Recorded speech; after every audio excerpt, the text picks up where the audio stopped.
Hi guys, welcome back to In Case of Econ Struggles and welcome to a math struggle.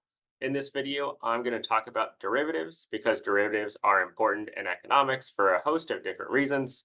And it's generally assumed that you remember Calc 1 when you take an econ class, but for some of you that might have been a long time ago, might have been AP Calc. And so maybe you're a bit timid to ask questions about derivatives because you think you should know it. And in this video, I just want to go right from the start to talk about derivatives so that you can either review derivatives or relearn derivatives in a situation in which it doesn't matter if you ask a lot of questions. Please feel free to do so. But hopefully, this just helps you review and relearn derivatives because even though you should know it, if you don't actually know it, you're going to struggle a lot in some of those econ electives. So hopefully this will help reduce those struggles in those classes. So what I'm going to talk about in this video is both full and partial derivatives. I'll use a ton of examples. We'll work through those examples together. And I will tell you when you can pause the video to try and work it out on your own. See if you remember those derivative rules, and then we'll work through those answers together. And we'll do both full and partial derivatives. So if you remember full derivatives and are a little shaky on partial, feel free to skip to that at any time. But as usual, timestamps are below if you would like to jump around just generally. And let's go ahead and get right into it. Now, before we start talking about rules of derivatives, I think it's helpful just to step back and think about why we talk about derivatives at all. Because you know, in your classes, in your core classes, you did a utility maximization problem where you used derivatives. You did the profit maximization problem. You did the cost minimization problem, generally in your intermediate micro course. And all of those use derivatives. And that's generally true in economics when we're trying to optimize some objective function, whether it's utility or profit or cost. We want a first order condition. We want a first derivative. Because if you think about it, if we're, say, trying to find a utility maximization and we have a function and it looks something like this, then this point at the top of the hill is going to be our optimal solution. And what's true about the top of the hill? Well, at the top of the hill, the slope is flat or the derivative is zero. So we're using the derivative to find either a maximum or a minimum. And generally, when we're solving an optimization problem, we need those derivatives in order to get that optimal condition. So that's why we care. And now that we care, just to make it super clear, a derivative is a slope. So if I have this line, very simple line, y equals 2x plus 4, then we know the slope of this line is 2, because that's the slope of the line before the x if it's mx plus b. So dy dx would be equal to 2. And hopefully we all remember that the derivative is just the slope of the function. Again, if that's still unclear, leave a comment below. But this is really important because that's the whole purpose. We want to find where the derivative is zero of our objective function. And these rules are really just helping us make sure we can do the math so we can find that optimal solution. Now, let's just start out with some basic functions and some basic rules of derivatives. So if I've got some function y is equal to c, it's going to be a straight line like this. What is the slope of that line? The slope of that line is zero. So the derivative of any constant c, is just zero. Now, just like we saw in that example, if I have y equals cx, or even cx plus d, it's just going to look like that line we saw earlier, and the slope of that line is just some constant c, and so the derivative of a line y equals cx plus d is just c. Now, if I have a power function, so something like y is equal to some constant times x raised to the n, then dy dx, we're going to use the power rule. You bring the n down like this, and then you make it n minus 1. So the derivative is just c n x to the n minus 1, which is useful because if I think about something like x squared, maybe I'll draw x squared on this little graph right here. So here's x squared. Again, the derivative is a slope, and you can see that this slope is increasing as we move from left to right. So if I wanted to plot the derivative, it would have to look like a shape where the slope is increasing over time, and it's going to look like this, where this is y is equal to 2x. If this line right here, or this curve, is y equals x squared. Because the derivative of y is equal to x squared is just 2x to the 1, and I don't need to write the 1, I can just write 2x. Now, one rule that may come up, it might not, is that if you have an inverse function, and remember f minus 1 of y is inverse, so if we were to say that y is equal to f of x, then x should be inverse function of y, then dx dy is just 1 over dy dx, just something you need to know. It may or may not come up in your electives, but it's useful for you to know. Now, let's get into some of the fun stuff and some of the stuff that is really going to be helpful in those electives. That's going to be derivative rules where you have two or more functions. And we're going to start out where you just have two or more functions of the same variable. So suppose you have f of x and g of x. I don't know what those are, but suppose you have two different functions. If y is equal to f of x times g of x, you're going to use what's called the product rule. And the product rule just says what you're going to do is derivative of the first times the second plus the first times derivative of the second. So you just have two combinations. So there are two combinations in terms of a derivative and a plate function, and you just need to do both of them and add them up. So first, I want to use an example that you could do using the power rule, because you know that this is basically equal to x squared, and you know that the derivative of x squared, because we just talked about it, is just 2x or 2x to the 1. But see if you can do this using the power rule and see if you get the same thing. So maybe just pause this video real quick, write it out in terms of this product rule and see if you get the same thing. And then once you've taken a second, assuming that you've just tried to figure it out, let's work through it together.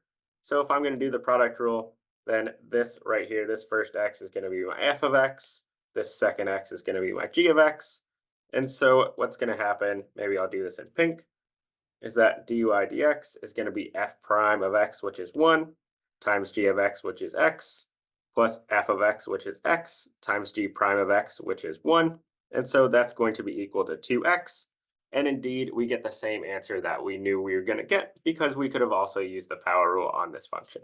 So that's example 1. Let's turn to example 2, which is a little more complicated. So here's y is equal to 4x squared times sine of x. So again, take a second, pause this video, see if you can work out the derivative of this function. And then after you've paused it, we'll go through it together. And now that you have maybe paused and tried to figure it out, let's go through the answer. So again, I'm going to say that this 4x squared, maybe this is my f of x, and this sine x is going to be g of x.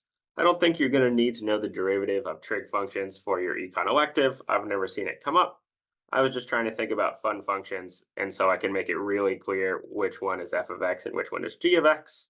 So again, in pink, dy dx, well, I do the first one times the derivative of the second one. So the first one is 4x squared. The second one is going to be cosine of x. Again, if you don't remember that, I don't think that's a huge deal. And plus the derivative of the first one, which is going to be 2 times 4, which is 8, times x to the first times sine of x. And that is the derivative of this function. And now, just to extend it a little bit, let's look at example 3. Example 3, you can see, has 3 different functions. And so maybe take a second, think about how you would work this out. Think about what you might do based on what we did in example 2, and see if you can come up with the answer. And if you paused the video and tried to work it out, now let's go through it together. As I'm going to say once again that 4x squared is my f of x, so maybe I'll just put a little line. I'm going to say that sine of x is now g of x, but I'm left with this natural log of x. So I don't know, I'll call this like h of x or something. So now notice that there are 3 different functions of x. And so we're basically just going to extend what we did in example 2. So what we're going to say is dy dx is going to be f prime of x, g of x, h of x, plus f of x, g prime of x, h of x, plus f of x, g of x, h prime of x. So what you can see is all we did is we just alternated which one we're taking the derivative of, and we kept the others the same. And so just to work this out, dy dx is going to be the derivative of the first one, which is going to be 8x times sine of x, natural log of x. And then in the second term, I'm going to take the derivative of the second guy. So this is going to be 4x squared cosine of x times the natural log of x. And then the third term, I'm going to take the derivative of the third one and leave the rest the same. So this is going to be 4x squared sine of x. The derivative of the natural log of x is just 1 over x. So technically, you could cancel this x squared 1 over x and just have it be 4x. But I'm just going to leave it. I really don't care about simplifying this at the moment. I just want to make sure you understand how to use the product rule. And so if you do, in fact, understand how to use the product rule, make sure to leave a comment below. And if you still have questions, also leave a comment so I can try to address those. Now, the second rule that we're going to have is called the quotient rule. And the quotient rule is for when you have a function divided by another function. So the way I like to think about the quotient rule is I like to draw this little pyramid in my head. And this pyramid in my head helps me understand how to take the derivative. So if I have f of x over g of x, what I'm going to do is I'm going to have low d high. So the thing on the bottom times the derivative on the thing on the top minus the thing on the top times the derivative on the bottom over a solid base. And a solid base is made up of the lower times the lower, or the thing on the bottom squared. So what you're going to get is dy dx is low d high minus high d low over low squared. And that's the way I like to think about it. It's the easiest way for me to remember. But if you can just remember this formula, that's also fine. Whatever helps you understand this the best. So again, here's a simple example. Example 1 is y equals x squared over x. And I'm doing this because, again, this is really just x, which we know the derivative of dy dx should be equal to 1. But we're trying to practice the quotient rule, so I'm going to make us use the quotient rule. So maybe take a second, pause the video, try this example out using the quotient rule, see if you indeed get 1, and then when you hit play, we'll go ahead and solve it together. So now that we have had a chance to try it out, let's do it together. So dy dx, again, is going to be low d high minus high d low over low squared. So maybe what I'll just do is I'll just right off the bat write that this is x squared, because that's the low times the low. So I've got low d high, so this is low times the derivative of x squared, which is 2x, minus the high, which is x squared, times the derivative of the low, which is 1. And that is going to be equal to 2x squared minus x squared over x squared, which is just equal to x squared over x squared, which is equal to 1. And we can see indeed that we got the same answer that we expected, but this is a really useful way to just sort of check and really understand how this method works. And now that we know how the simple one works, let's do something more complicated. So again, feel free to pause the video right here. But y is the natural log of x over 4x squared, and I want you to find the derivative using the quotient rule. So again, feel free to pause. I'll give you a couple seconds, and then we'll solve it together. And now that you've had a second to try and solve it on your own, let's do it together. So dy dx, again, I'm just going to draw this fraction, and I'm going to say that this is 4x squared squared, and 4x squared times 4x squared is going to be 16x to the fourth. And now low d high is going to be 4x squared times 1 over x, and then high d low is the natural log of x times 8x. And so this is going to be my function. And if I wanted to simplify this a little bit, I could say that 4x squared times 1 over x was just 4x. So this is 4x, 8x, natural log of x, just to flip that around a little bit. And this is going to be 16x to the fourth. And if I wanted to simplify this even more, I could take out an x. So this is going to be 4 minus 8 natural log of x over 16x to the third. And again, I could take out a 2 if I wanted, but I'm just going to leave it like this. And the reason why I'm sort of simplifying is I just want to have a better idea what the answer is. And so what you'll see when you take first order conditions, when you take derivatives in your econ elective, you want to get it to a point where you can understand what it's saying. You want to get to a point where you can understand what the math says. You want to be able to interpret that in plain English. I think with these sort of mathy examples, it's hard to tell exactly what I mean. But when you get sort of into the weeds of your specific elective, I think it'll make a lot more sense. Because again, generally with econ, we're generally trying to think about when does marginal benefit equal marginal cost. This doesn't really have an interpretation as a marginal benefit or a marginal cost, but when you take derivatives in that econ elective, it will. And so you will need to be able to interpret it. And sometimes doing a couple extra steps to simplify your equation can really help you understand what's happening. The third rule that you need to know for derivatives is called the chain rule. And so when I was in calculus, I remember my teacher used to always scream, never break the chain if anyone violated the chain rule. And so I always remember never break the chain. And I think it's sort of fun and useful to remember. But basically the situation is you've got a nested function. So you've got f of g of x, and you're trying to take the derivative with respect to x. So what you're going to do is you're going to work from the outside in. So you're going to say that this is going to be f prime of g of x times the derivative of the inner. And so if you have three functions rather than two functions, how do you think you would take the derivative of this? Again, feel free to pause the video. Feel free to see if you can work it out. I'll give you a couple of seconds and then I'll show you how it's done. So now that you've had a chance to sort of think about it, let me tell you what the answer is. So what you're going to do is, again, you're going to do f prime and then g of h of x. And then what you're going to do is just sort of work in. So now we're on to g. So this is going to be g prime of h of x. And then we have one more because we have h. So this is going to be h prime of x. So you're going to multiply them all together. You're going to start on the outside. You're going to work your way in. And that's how you do the chain rule. So this is really important to remember because if you forget the chain rule, it can really throw off your derivative. You can get a very different answer than what the correct one is if you forget to use the chain rule. So just as an example, again, we'll start very simple. Here's y equals 2x squared. Again, I'm using it because 2x squared is just equal to 4x squared. And we know that derivative of y with respect to x should just be 8x. But suppose you were using the chain rule. Then what you would do is you would say that my f of x is just x squared, and my g of x is just 2x. So what you'd say is dy dx 2 times 2x times the derivative of the inner function. The derivative of 2x is just 2. And 2 times 2 is 4, times 2 is 8, and you're going to get 8x, which is exactly what we thought we would get when we just multiplied it out. So again, just to sort of be informative in how the chain rule works and really sort of reinforce your understanding of the chain rule. And now for our sort of more fun example, y is going to be equal to the sine of x squared all to the fourth.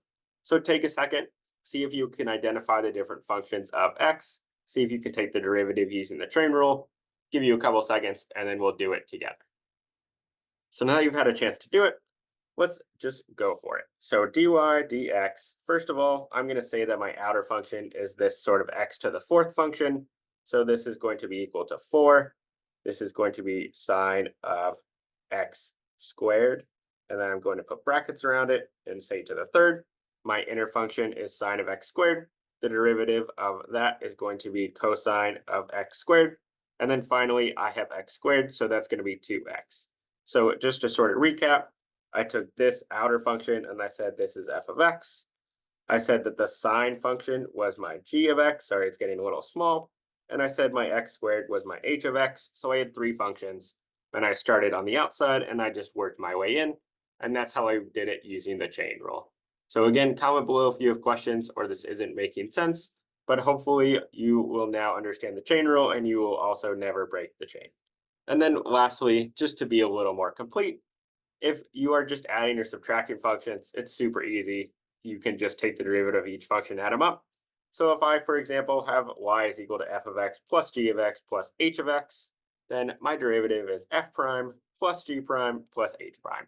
Super straightforward. I just wanted to clarify that in case any of you had questions, but that's how derivatives work across addition and subtraction. So now hopefully you have a good understanding of full derivatives, but now we need to get a little more advanced and we need to talk about partial derivatives. Now you may have been exposed to partial derivatives before. Again, it might be sort of rusty. You might be sort of unclear about what they are and why we're using them.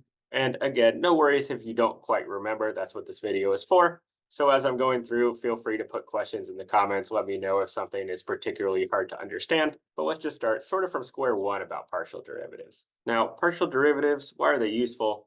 Well, if I've got a utility function of two goods, call them x and y, maybe they're multiplied together. So maybe I have something like f of x times g of y, which if you remember from sort of micro, you might have a Cobb-Douglas utility where you have something like this is x to the alpha, y to the beta. And what we need to do if we're doing a utility maximization problem is we need to find the margin utility of x, we need to find the margin utility of y. So what we're going to say is that u sub x, or if you want to use the other notation, this is a partial, so this is like almost a 2, but you cut off the tail here. So this is called partial u, partial x. And what it means is this is the partial derivative of the utility function with respect to x, holding everything else constant. In this case, all our other stuff is y, so holding y constant. And what you're going to do is you are basically going to treat everything else that's not a function of y as like a 7 or like a constant. You're just going to keep it in there. but you don't have to take any derivatives. So for example, du dx is going to be g of y, where I just kept the g of y as a constant, times the derivative of x. And so I think an example is going to be helpful. So let's talk about an example. And in fact, let's talk about the same example. Let's talk about Cobb-Douglas utility. So take a second, see if you can use the power rule, see if you can use the partial derivatives that we just talked about to find du dx and du dy. And I'll give you a couple seconds, see if you can figure it out, and then we'll do it together. So now that you've had a chance to try it on your own, let's do it together. So du dx, again, this is going to be my function of y, and this right here is going to be my function of x. So du dx, I'm just going to keep the function of y hanging out in here, and then I'm going to use the power rule on my function of x. So this is going to be alpha x to the alpha minus 1. Similarly, for y, I'm just going to throw in my function of x just as is, and I'm going to multiply it by the power rule on the function of y, which is just beta y beta minus 1. Again, hopefully this is all sort of coming back to you. If it is, fantastic. Please let me know in the comments below. But again, I really want to make sure you understand this before you get into the math behind an elective class. And just to finish up, let's do one more example. Why not? So here's example 2. This is z, this is 4y squared, 4x to the 4th plus 2xy. And really, these are no longer u's, these are really z's. But take a second, see if you can find the partial of z with respect to x and the partial of z with respect to y. And then after a couple seconds, we'll go through it together. And now if you've had a chance to look it over, try it out on your own, let's do it together. So here we go, partial z, partial x. Well, this function doesn't have any x's in it. And so if I were to treat this as like a 7, then the derivative of 7 would be 0. So this part is going to 0 out. 4x to the 4th does have some x's in it. This is going to be 16x to the 3rd, just based off our power rule. 2x to the y, again, I am going to keep the y in there. And so this is going to just be 2 times y. Because again, y is like a 7. And so I would keep the 7 in if it was multiplied by x, and this would be 2y. So that is how I do it. The hardest thing to realize is that remember that this is a 7. It's like a constant, so it's going to drop out. The partial of 4y squared with respect to x is 0. Another way to think about it is remember with partials, we're thinking about how things change. How does 4y squared when I change my value of x? It doesn't. It stays at 4y squared, whatever y is at that point. So it's going to become a 0. Now, if I were to do the opposite, partial z, partial y, maybe I'll do that in blue. So here's 8y. Now 4x to the 4th is going to be the same story that we just had with 4y squared. How does 4x to the 4th change when y changes? It does not, so it's out of here. And now we have 2xy, so we're going to keep this as 2x. So that's just how you do partial derivatives. Again, it might get more complicated in your specific electives, but hopefully this just gives you a good foundation of how this works and really helps you better understand it as you get into that math. So if this was helpful, please consider liking and subscribing, and we'll see you next time for another case of Econ struggles.